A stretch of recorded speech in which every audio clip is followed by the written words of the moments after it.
And we are live. The cooler is on, the swap space is activated, and Jeff is here. Yay.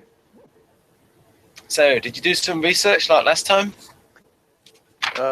Yeah, definitely heavy research, yeah. So, today we are talking about Homicide, Life on the Street, in episode 5, which is called A Shot in the Dark. Originally aired on NBC on February 24th, 1993, written by Jorge Zamancona and Tom Fontana, and directed by Bruce Paltrow.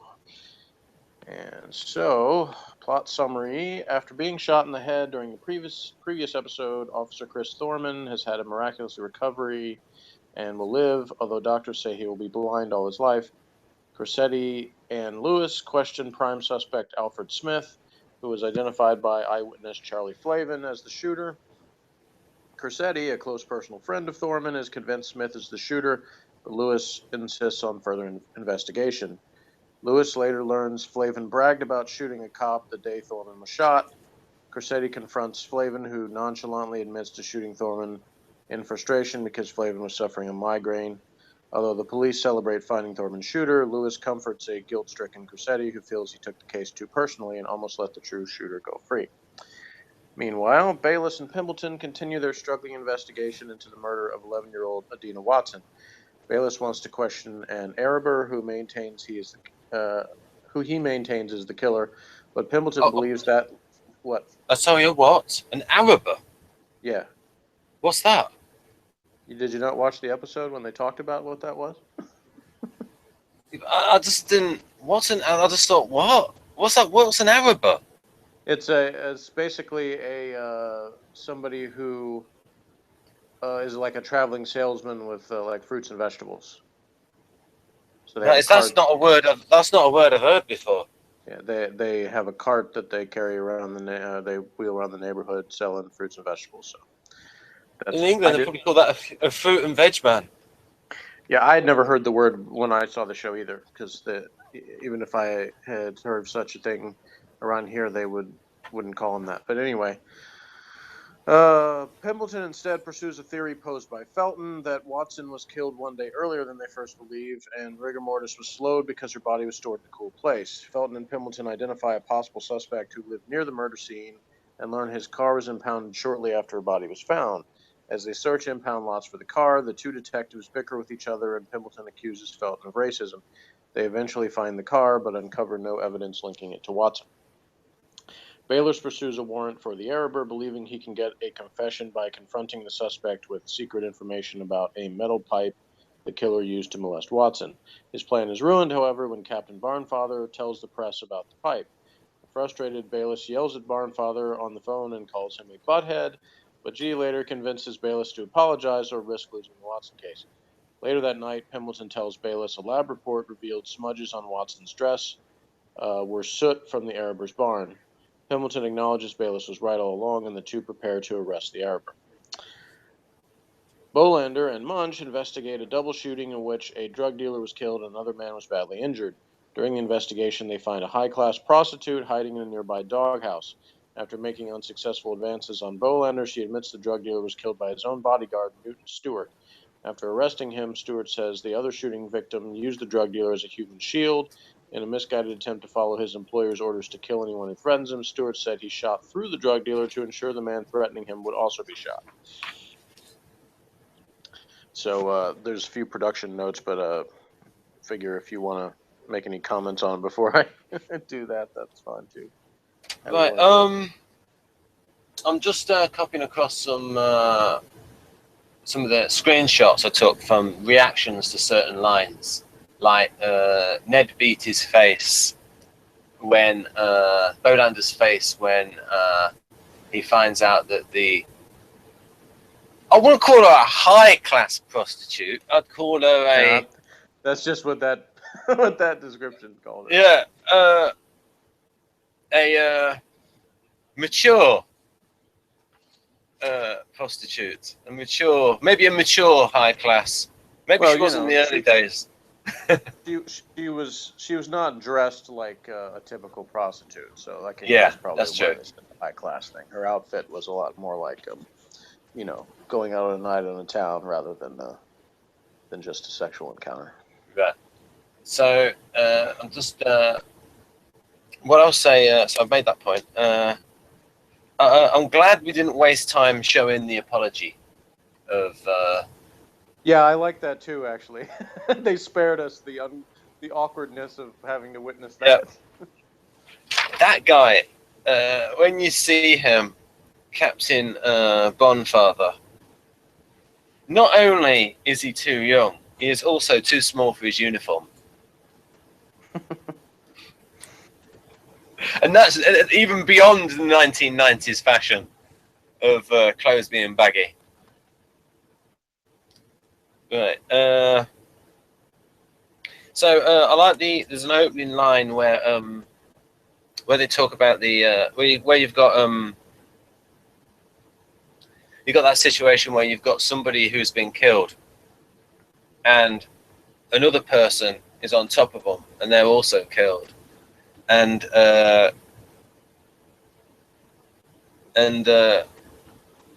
Bolander is saying there was another shooter because Munch thinks there was a shootout, and Bolander says we only recovered one gun. What did he do? Swallow it? Mm-hmm. I thought that was funny, but maybe you see it. I would have thought about that in the writers' room. I would have had a discussion about would Munch have made that mistake. I would have thought carefully about that. How green is the character? Because the guy playing him is middle-aged at that point, where he looks like he's over 40. I kind of buy what Bolander said to a point, is that there are times when Munch is a little bit sloppy, but he works in a different way than Bolander does, and that speaks to their personalities, because Bolander is gather all the facts first and make your conclusion guy, whereas Munch is about kind of throwing out a conclusion and then seeing if the facts match up. So some of the stuff he said in response to Bolander, about when Bolander gets mad that he doesn't know which hospital the girl's going to, and he says it's a phone call. So the way he's working is like, here's the the premise, the hypothesis I'm making about what happened. But if I then gather facts that contradict that, then I change my view. Whereas Bolander is, gather the facts first, and so he's already come to that conclusion because he's already examined the fact that they only have one gun, and the body was on top of the other one. So I've put in the title that out there, but I don't think it's necessarily that that he's inexperienced or anything. That that he failed to realize that. It's just a matter of kind of the order in which he works. Right. So we can also say that I think this is now a good example of intuiting types versus sensing types. Yeah. How in certain situations, sensing types can see intuiting types as a bit dumb and unobservant. Yeah, and there was and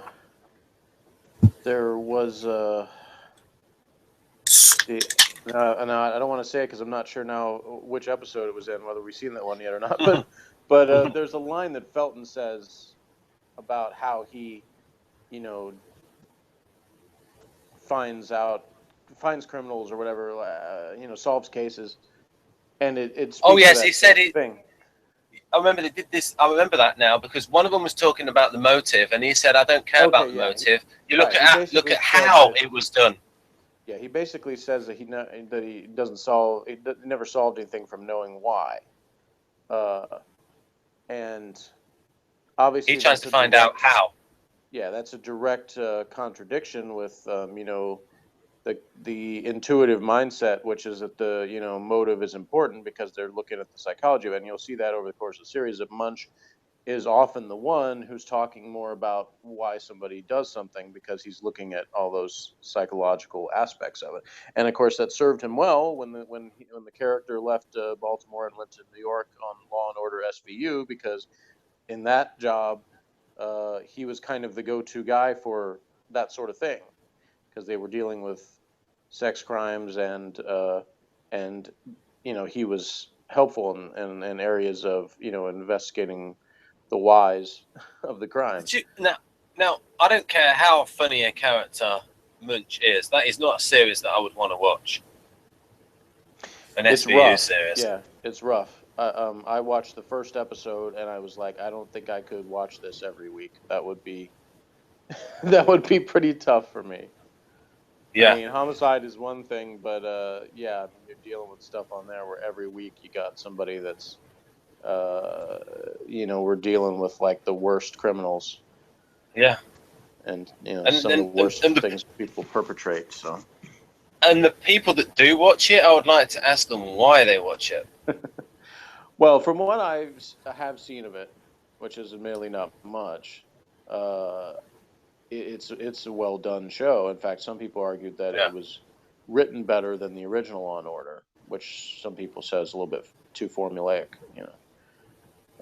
But like I said, I haven't seen a lot of it. The only reason I watched the first episode was because of Munch, and he's doesn't really have that much to do in the first episode. Yeah. But I understand that as the show went on, he had more cases that he was dealing with. But, one headline would have been, someone must have reviewed it and put "not much for Munch."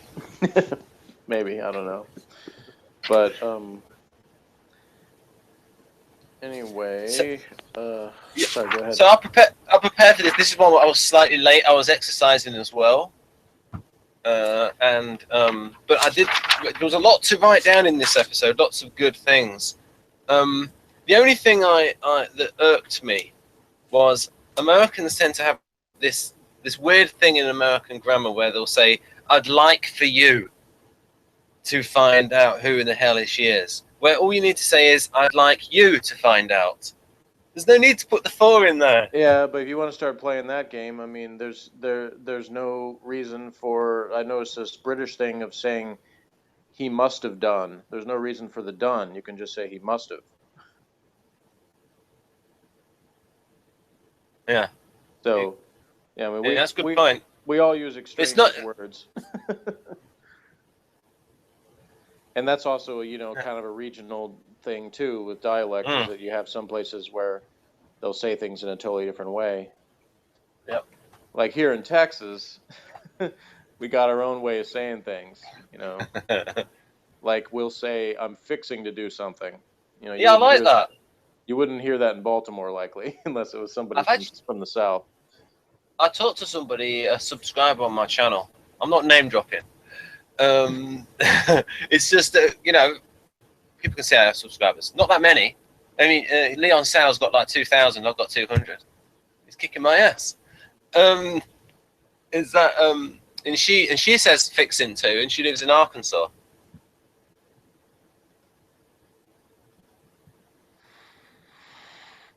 Right.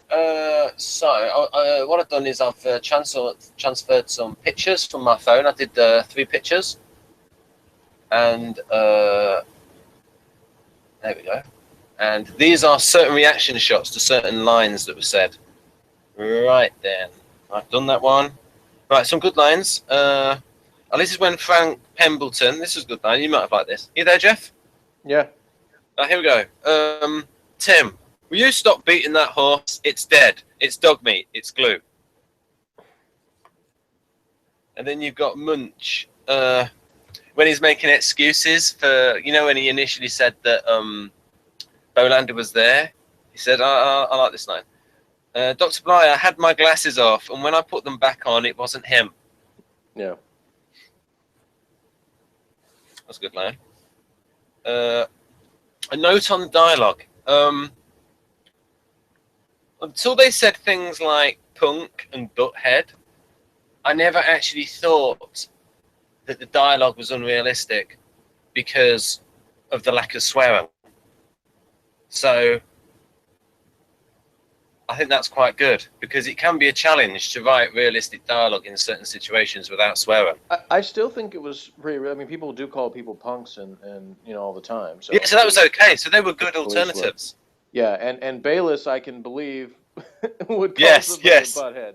Now, if Felton yes. had been in the same situation, he probably wouldn't have used that word. But Bayless, I No, can no, no, believe. no.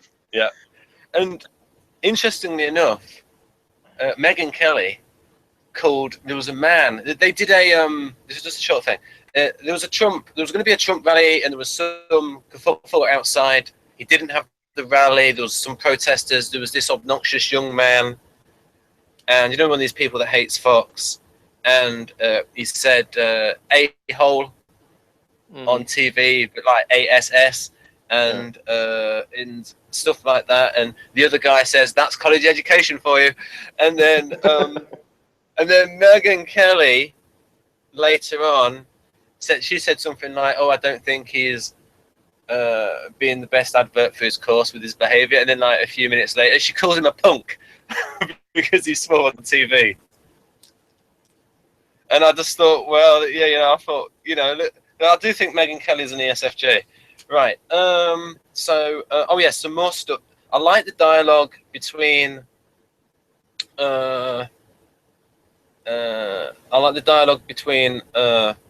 Frank Pembleton and Feldman when they're talking about Fremont and it being what did I call him? Feldman. Oh, okay, Felton. Oh dear, sorry. And Fremont, Martin Luther King Boulevard, and I like all the stuff about I'm on his side. Like, I just call stuff by the old name. Mm-hmm. And yeah, I love almost every exchange between those two characters in the whole series. They have a whole bunch of great conversations that illustrate, again, what I've said, the two sides of the SP coin. And that was another great example to me of how type is different than whether you are the same culturally with somebody. Because in that conversation, content-wise, I agreed with what Felton was saying, but I still related to Frank's personality. So that was one of those areas where, again, I knew it wasn't just that, oh, I agree with Frank on everything, because I don't. In that situation, I could relate to how he was perceiving it, but still agree with the actual things that Felton said about it. Now, in this episode, I didn't actually think that Frank was written as an SP. Now, I think the actual SP thing to do would have been if Frank was trolling him about being offended. Well, that would have been the real SP thing. What you without spoiling anything, what you will learn down the road with Frank is that he will basically admit several times that he acts offended at things that he's not really that offended at. That's because what I mean. He likes to see what people's reactions will be. Yeah. And so this could have been one of those times, even though he didn't specifically mention it. But the thing is that at this point they're still kind of establishing his character, but it's still consistent. It doesn't become inconsistent. It's just a matter of times he focuses on certain things. Yeah. And I thought it was a great moment when they're in the car lot and Felton does the thing about, you're just trying to prove Bayless is a hump. Yeah. And his response was a perfect, he went back into the feeler territory there, because he was like, this isn't about that. I'm trying to get the guy who killed an 11-year-old. This is like, he's focusing on that. Yeah, that makes sense. It was another interesting thing is that, ESFPs are not too often, when you're talking about the type as a stereotype, people don't tend to describe them as being serious. Now, there is I will remember, because I had a discussion about this, there is a certain contingent of socionics people that refer to the type as being a serious type. And I personally have had times in my life where people have said I'm a really serious person. So the fact that there's a line where, Felton says Pembleton's a serious person or whatever, I thought that was interesting too, because, it's he kind of demonstrates that, you don't necessarily have to be the jovial party animal guy What it is the reason that dichotomy, serious, merry, is just basically an FE-FI thing. That when anyone goes into like an FI mode, they'll say they're being serious. You know, a particular person who I won't mention that I had a discussion with about that basically came to the conclusion. He said that I was in the serious category because I talked about how being an individualist was like my most important thing. No, he's got it wrong. Well, but I'm just saying that's an aspect of that, in that when you talk about, you know, the feeling stuff, you know, being more of the sort of group harmony versus the individual, you know, take on it, you know, which and Pembleton will prove himself many times in the show to care a lot more about the individual moral aspect of something than he does what any particular group is feeling about anything.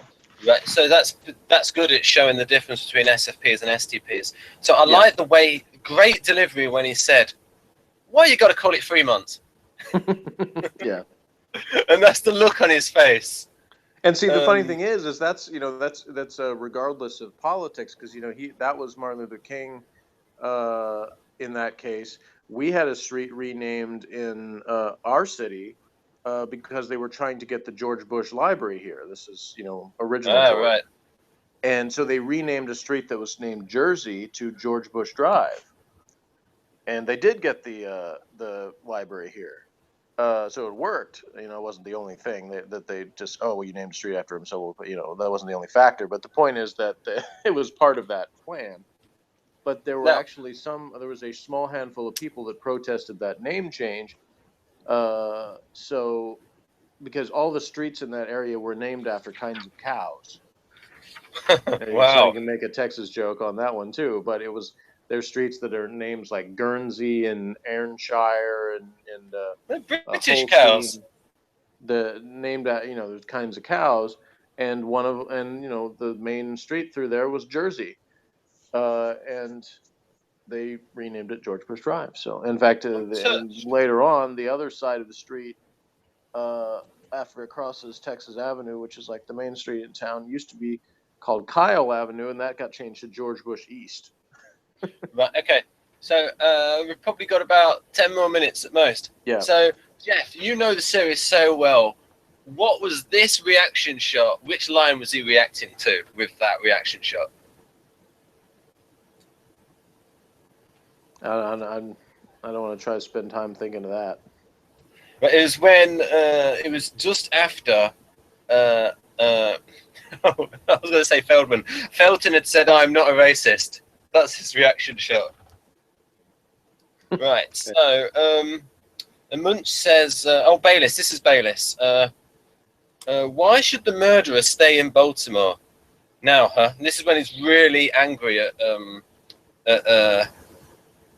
Captain Bonfather. Yeah, and then Munch says, "Because he's from Baltimore, he won't go. He'll talk about it, but he'll never leave." And then I made the point about, I think you're right about the guy that's playing Munch. He's not really acting at this point in the series. It's but it's better than overacting. Yeah. At certain times, told him to play himself, and the times he's the most natural are when he's basically doing jokes from his stand-up act, because they basically told him he could do that. He could ad-lib stuff from his own act into the part, so he does that with basically when you see Munch, who start kind of throwing out kind of observational, hey, why do people call this, or what, you know, when he's doing that kind of thing, he's pretty much just doing his stand-up act. Yeah, and that's when that's when his performance is at his most natural. Right. That's exactly what I was saying. Yeah. Okay. We're glad we agree. Before I run out of time, I'll read a few of these things from the production notes. I've got a few more lines. I've got a few more funny lines. We'll get back to it. Okay. I already said who writer and director was. It says Paltrow, the director, a television and feature film director, had a history of collaboration with Fontana, starting with the drama series St. Elsewhere, where the two both served as producers. Paltrow told the Washington Post that Homicide, quote, is to television what abstract expressionism is to art, unquote. Okay, it repeats what it said about, the Watson case being based on the real life slaying of LaTonya Kim Wallace. It also wait a minute, wait a minute. Wait a minute. Sorry to interrupt. What's all this abstract expressionism stuff? I don't know. That's just what he said. Oh, okay. That goes over my head. I guess he's saying that's what the best art is. Oh, okay. It talks again about how a lot of things from the early parts are directly come out of the book by David Simon, including the animosity in the episode between Felton and Pembleton. It's based on the real-life detective Donald Kincaid, the inspiration behind Felton, and the strong dislike Kincaid had for Harry Edgerton, who is the basis for Frank Pembleton. So that was some stuff out of the book. Those two really had similar conversations. I also remember, it's not written here, but I happen to remember hearing that Harry Edgerton, the guy Pembleton was based on, he overall thought Andre Braugher did a fantastic job portraying him, and that the writers did a pretty good job of basing a character off him. The thing that he objected to the most, at least from the first season, was the scene from the first episode where Pembleton goes into a bar and he orders a glass of milk. And Edgerton said, yeah. I would never do that. So that was the thing that annoyed him. They had him order a glass of milk in the bar. Okay, the shooting of Officer Thormann was also adapted from it. Okay, all the quotes about Edie Falco are the same as the last one, so I won't redo that one. It said that actually David P. Callett, author of Homicide, Life on the Street, the unofficial companion, said it was a cathartic moment for home viewers at the point where Bayless called Barnfather a butthead, because there were not too many moments where someone got, to let one of the bosses have it like that. Most of the time they had to hold their tongue, so it was kind of a there was a nice line from G when he said the first time's the hardest, about apologizing to your boss. Right. That was a nice touch. Oh yeah, there was a little discussion about it's not black, it's African American.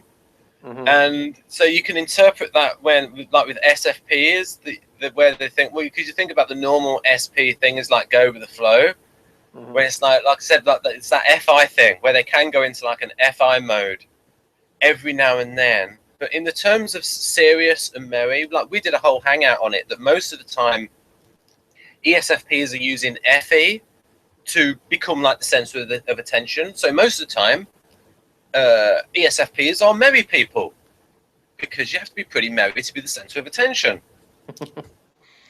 Yeah, I think entertainer. To me, it's sort of like we are people that are open to being merry in almost all situations, but we have reality will often bring out our serious side because something ruins the merriness. Yeah, that can happen, and especially when you're in a job like a homicide detective, then that's going to happen a lot. Yeah.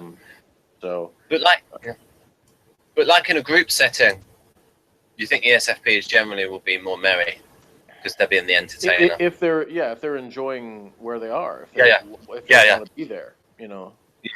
But the other thing that's established in this episode is Howard says Frank never comes to drink with us. So when they meet at the bar, he doesn't come, and so again, busting that stereotype of they're gonna ESFPs are always gonna go to any party or any gathering. Well, that's not necessarily the case, So I did like the part you brought up about him saying it's not black, it's African American. I also thought there was a little bit to that where again he already has sort of Felton bothers him in certain ways, and so some of it is like he'll sort of dig at Felton on things that he might not have wasted his time talking. Like he probably wouldn't have said the same thing to Bayless. He probably wouldn't have even bothered. But with Felton, it's like they sort of have this give and take. And I understand that because my ESTP coworker, we kind of do the same thing, where we sometimes sort of do little ribbings at each other that we wouldn't do with anybody else because we know that the two of us can like throw stuff back and forth, and nobody's gonna like actually have a real tantrum about it. It's just gonna be little things we can do that with. And again, you can tell the difference. You can see over the course of the time they're together on the show, there are times when Felton and Pembleton will have conversations where there really are serious conversations and establish the differences between them, but they also have times where they're just messing with each other. Right. Which type do you think Felton is? ISTP. Okay. Yeah. Which type do you think the actor is? Oh, I don't know. None of the actors on this show, I mean, I've read biographical information on them, but none of them are people that I've researched a whole lot or seen a ton of interviews with. I've seen scattered things from time to time. And that's one thing I would say is I'm not saying I know that Andre Braugher is an ESFP himself, but I will say that in interviews I've seen with him, he comes across as a much friendlier guy than Pembleton, the character, does. And when on the documentary about the subway episode from the 6th season, he has this like giddiness on his face that when he read the script about how excited he was to do that episode, that he thought it was just going to be this great opportunity for him to really get into the meaty stuff in the show. So so yeah, you get to see him as an actor, as a person, not just playing the character, about the way he felt about Pembleton and playing the character. So I've got 2 bits of dialogue, 3 bits of dialogue exchanges. This is the bit where Bolander asked the woman, "Had you been dating Cole long?" And then this is his reaction to her saying, "About an hour. I'm a hooker." So yeah. That's his reaction to that. And then we got here. Bolander says to Munch, "Have you ever been with a hooker?" And then Munch replies, "Ever met my first wife?" And then Bolander says, And it says, then the answer's no. And then we got here. This was a little bit. Morgan this is the loves last one. The way you say Munch, by the way. Okay. Like every time he hears you say it, he repeats it. Munch. Munch. Right. Munch. So. Right. And then there's a bit. There's a weird bit. There's a wonderful delivery from Lewis when Mrs. Benson, this old lady, says, "I don't think people ought to shoot at police officers." And then Lewis says, "No, Miss Benson, that's true. Did you happen to get a name?" Mm-hmm. Yeah, I thought that was a great scene too, because Lewis, his little attempts to win over the lady, and he says, "Not that you would eavesdrop." Yeah. Because she starts to be a little defensive, like, I'm not listening, and he's like, "No, not that you would eavesdrop. Just you happen to hear anything." I mean, from like our comedy point of view, because we both like comedy, like the delivery on that, "No, Mrs. Benson, that's true," was like spot on. And then also with Frank Pembleton when he said, "Why you got to call it 3 months?" It was like perfect. And Lewis is another character that you'll get to know better as the show goes on and see that he also has that ability to do the personal connection with people and win over people that way. He does it in a slightly different way than Frank does it, but he's still they're both good at that, just in slightly different ways. Right. So what I can say to people is, just in terms of dialogue, that those 2 are examples where you can have some writers that write in a very minimalist way, where if you like read the script, you might like have a little smile, but like if it's performed by really good actors and actresses, you can get really big laughs. Whereas, like if you get someone who's really good, and it's like if it's just so sometimes you can have the phrase, "A smile on the page is a laugh on the stage," when it's well delivered. All right. Okay. Wholehearted endorsement there from Jeff. So that's it from me.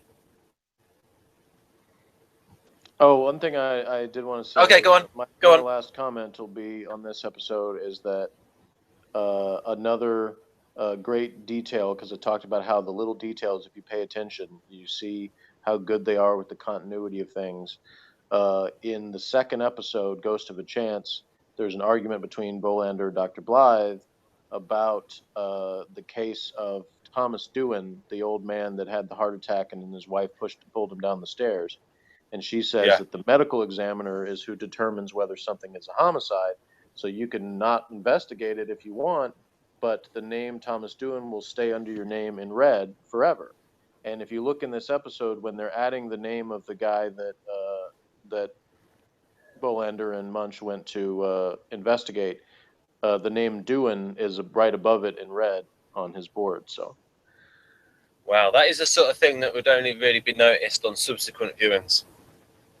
Yeah, I mean, I probably didn't the first time I saw it, but as I see it again, I'm like, oh yeah, she said it would be up there, and sure enough, it's there. So, right, another example of the detail of the show. So this may be our best Homicide review so far because pre-prepared slides and we're tight. So yeah, in order to keep it still being, as they say in sports, you came to play. Yes. But it took me about 2 hours to get through, 2.5 hours to get through the episode. I was writing a lot of stuff down and exercise at the same time. Well, yeah. So if you're gonna do that with tomorrow with the next Homicide, then watch it earlier in the day. Start earlier. So, yeah. I will do. We can when I get home from work because I can't do the late night thing. Oh, no. Okay. Okay, fair enough. I had too many nights this past week where I didn't get enough sleep, so. Gotta change that. And actually, tomorrow night I have a kickball game, so I gotta do that too. Okay. So we'll end the video now. So it's still good. Right. Next so time, bye for me. Folks, join us for a fantastic episode. 3 Men and Adina. That's the next one. Join us next time. Oh, you don't like me telling you the next episode of 87 is great. I didn't tell you. You can say that. Yeah, I didn't tell you anything about what's in it. I'm just telling you. Okay. I already said bye, folks. I think they're all great episodes, so it's not a spoiler for me to say that. Right. Okay. We will continue this semi-argument off air.